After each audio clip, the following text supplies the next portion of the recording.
Bismillahirrahmanirrahim. Alhamdulillahirabbil alamin wassalatu wassalamu ala asyrafil mursalin sayyidina Muhammad wa ala alihi washabbihi ajmain. A'udzubillahi minasyaitonir rajim. Rabbi shrah li sadri wa yassir li amri wahlul 'uqdatam min lisani yafqahu qawli. Assalamualaikum warahmatullahi wabarakatuh.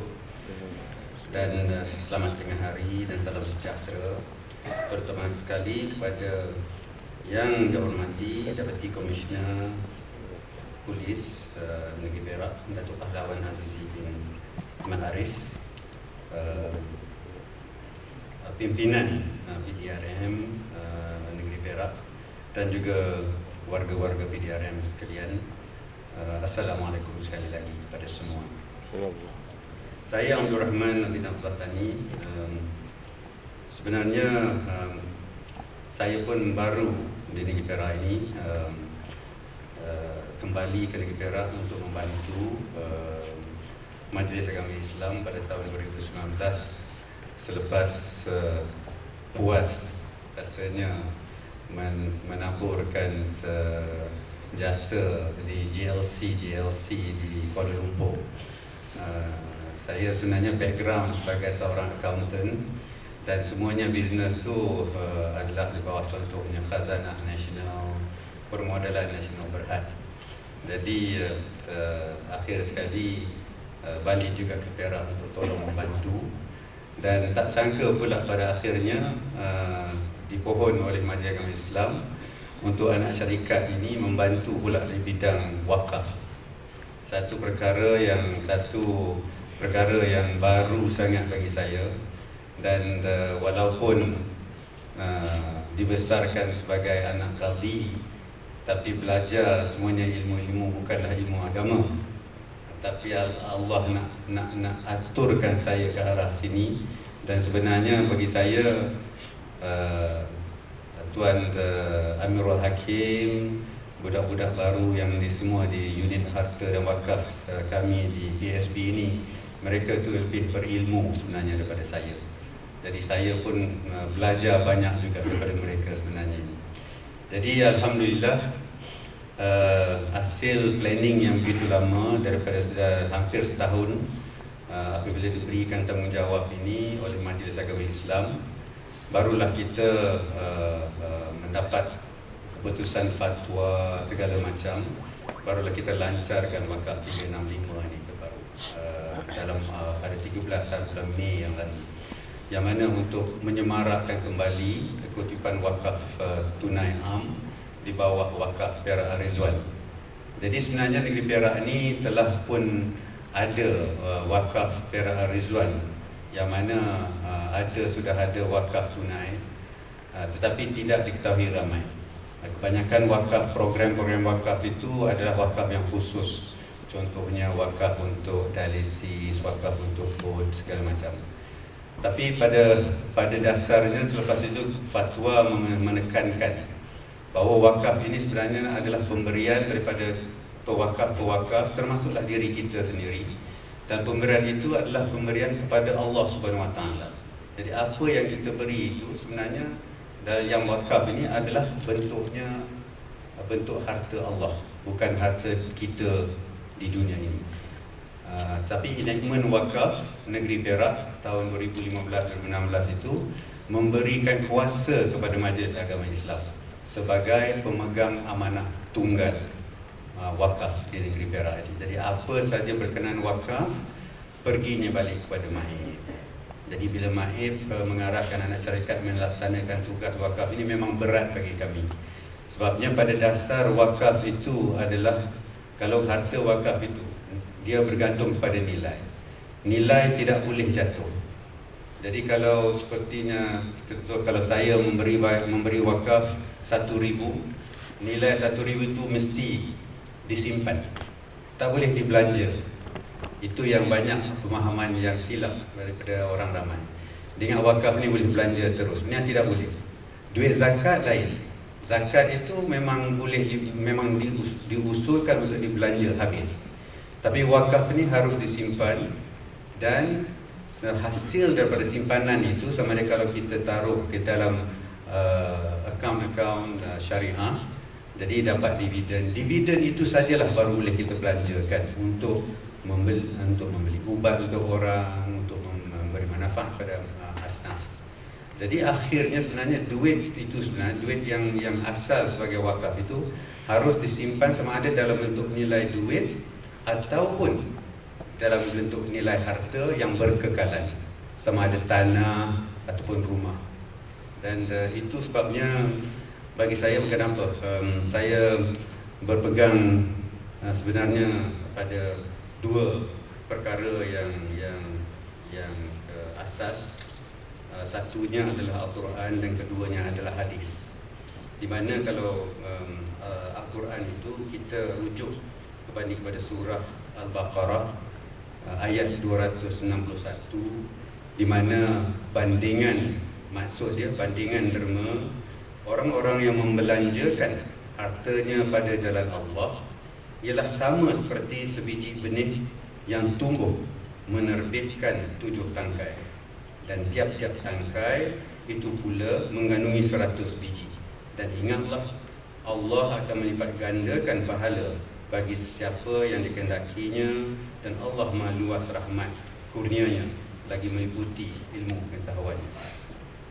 Dan kedua, hadis yang amat masyhur, itu hadis Muslim, Sahih Muslim, yang diriwayatkan oleh Abi Hurairah radhiyallahu anhu. Sesungguhnya Rasulullah sallallahu alaihi wasallam bersabda, apabila seorang anak Adam itu meninggal dunia, maka terputuslah amalannya kecuali 3 perkara. Sedekah jariah, itu berbentuk wakaf dia, ilmu yang dimanfaatkan dengannya, dan anak soleh yang mendoakan untuknya. Jadi daripada dua ini, daripada ayat Al-Quran itu menyentuh pasal derma, dan bagaimana derma itu boleh nilainya bukan saja hanya RM1. Kalau kita menerima RM1, boleh naik sampai 70 ataupun 700 akhirnya. Dan yang penting akhir sekali adalah yang hadis daripada Nabi Muhammad SAW tadi, terutama sekali yang ianya bertepatan dengan saya. Saya terkena sangat pada saya apabila orang tua meninggal dunia. Jadi bila orang tua meninggal dunia, tamatlah ibadat dia. Tak ada dah ibadat dia lagi dah di dunia ini, kecuali 3 saja. Of course, bagi saya doa anak-anak soleh itu terpulang kepada kita sebagai anak-anak. Dan kita pun tak banyak yang ada ilmu kita yang dimanfaatkan. Kalau ada ilmu kita yang dimanfaatkan, alhamdulillah. Contohnya siapa yang bijak pandai dapat membuat ubat, dan ubat itu digunakan, katalah digunakan sampai bila-bila, kan, ubat sakit, contohnya sakit demam ataupun vaksin untuk COVID-19. Jadi vaksin ni akan digunakan sampai bila-bila. Kita dah mati pun masih lagi orang guna vaksin. Jadi dapat fadilat kepada kita. Tapi tak ramai kita macam itu. Jadi apa yang ada adalah sedekah jariah itu, ataupun wakaf yang kita berikan atas nama diri kita ke, ataupun kita beri nama atas nama orang-orang tersayang kita yang telah meninggal dunia, contohnya itu. Jadi bila harta wakaf itu dimanfaatkan seperti apa yang telah dilaksanakan oleh Sayyidina Osman, itu yang paling terkenal lah, termasyhur Sayyidina Osman bila dia membeli telaga untuk membantu rakyat-rakyat Islamnya di Madinah, di Madinah, untuk mendapat air untuk minuman, makanan dan segala macam. Jadi dia dapat membeli itu, dan akhirnya daripada telaga itu ditanam pokok kurma, dan hasil buah kurma pula dijual, dan manfaat daripada wakaf itu bertambah dan bertambah sampai boleh bangunkan hotel segala macam, dan sampai sekarang masih lagi ada. Jadi imagine lebih 1000 tahun Sayyidina Osman mendapat manfaat. Maknanya kalau dia ada teller machine, cash machine tu berbunyi, berloceng, setiap hari berbunyi, sampailah sekarang. Jadi insyaAllah itulah sebenarnya tujuan Majlis Agama Islam mengarahkan kami, dan kita pun memikirkan beberapa cara. Sebabnya bagi saya ianya elok berkait rapat dengan bisnes yang ada dijalankan oleh PSB ataupun PKP Senang Berhad. Latar belakang kami akan disampaikan oleh Ustaz Amirul Hakim dengan lebih mendalam lagi. Tapi bagi saya senang saja, sebabnya pada satu ketika dahulu pergerakan bisnes ini dilaksanakan oleh satu badan bernama Perbadanan Kemajuan Ekonomi Islam Negeri Perak. Tetapi pada tahun 2013, segala bisnes Perbadanan Kemajuan Ekonomi Islam Negeri Perak itu telah diambil alih oleh PKEIMPK Sdn Berhad. Jadi satu syarikat telah ditubuhkan, itu syarikat anak syarikat kepada Majlis Agama Islam, dengan persetujuan Duli Imam Mulia Paduka Seri Sultan Perak. Semua aset-aset dalam Perbadanan Kemajuan Ekonomi Islam itu telah dipindahkan kepada PKEIMPK Sdn Berhad ataupun kita panggil PSB. Dan dengan itu PSB telah membangunkan tanah wakaf, contohnya di Sungkai, Ladang Kemaib Sungkai, yang khusus untuk tabung saraan masjid-masjid negeri Perak. Tahun lepas kita telah usahakan sudah 5 tahun, dan tahun lepas, tahun yang kelima itu mendapat keuntungan, dan kita telah salurkan keuntungan tersebut kepada tabung saraan masjid-masjid negeri Perak. Jadi masjid-masjid negeri Perak ni tak perlu sahaja dia dapat duit bukan sahaja daripada alokasi negeri, tapi ada tabung yang khusus, itu tabung wakaf yang khusus untuk menjana membantu masjid untuk maintain dia punya operasi di masjid-masjid di Perak. Dan ada satu lagi tanah di Sungai Siput, tanah wakaf juga, itu untuk saraan sekolah agama rakyat negeri Perak. Tiap tahun kita menyalurkan RM690,000 kepada tabung saraan tersebut. Jadi sekolah-sekolah agama rakyat di negeri Perak pun mendapat manfaat daripada tanah wakaf tersebut yang kita majukan bersama. Jadi alhamdulillah, itu secara pendek yang ingin saya sampaikan. Jadi jangan khawatir, sebab PSB ini adalah anak syarikat milik penuh Majlis Agama Islam, dan kuasa yang diberikan oleh majlis itu adalah kuasa majlis sendiri melalui enactment mereka. Dan kita memang diberi tanggungjawab untuk menjaga, mengutip dan menjaga duit wakaf yang kita kutip tersebut. Dan kita duduk bersama dengan Majlis Agama Islam untuk memastikan kehadapan duit yang dikutip itu apa kegunaannya. Ada 4 bidang utama yang MAIF akan menjurus. Pertama, kesihatan, ada juga untuk pendidikan, untuk pembangunan, dan juga untuk ekonomi. Dan yang paling terbaru yang kita implementasi bersama dengan MAIF itu adalah untuk tempat